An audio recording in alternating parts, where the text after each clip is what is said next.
ছোট পর্দার অভিনেত্রী কেয়া পায়েল বছর জুড়ে শুটিংয়ে ব্যস্ত থাকে। বিশেষ দিনগুলোতে স্বাভাবিকভাবেই কাজ বেড়ে যায় তার। একের পর এক নাটকের শুটিংয়ে নিজেকে জড়িয়ে রাখেন এই অভিনেত্রী। তবে ইদানিং শুটিং স্পট থেকে গোপনে ভিডিও ধারণ করে সামাজিক মাধ্যমে ছড়িয়ে দেওয়ার ঘটনায় সোচ্চার কেয়া পায়েল।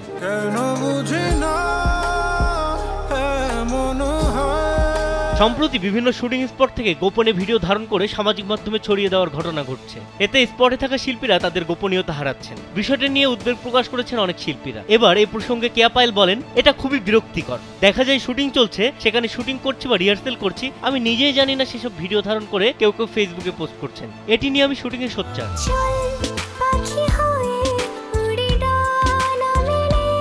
গোপনে ভিডিও ধারণকারীদের উদ্দেশ্যে কেয়া পায়েল বলেন, অন্তত অনুমতি নিয়ে ছবি তোলা বা ভিডিও করা উচিত। সবচেয়ে বেশি খারাপ লাগে যখন শুটিং শেষে নিজের মতো করে একটু বসে আছি কিংবা কারোর সাথে কথা বলছি, তখন ভিডিও করছে। সেই সময় ব্যক্তিগত জীবন বলে কিছু থাকে না, তখন বলতে হয় প্লিজ ভিডিও করেন না। এভাবে ভিডিও করাকে আমার কাছে বিরক্তিকর মনে হয়।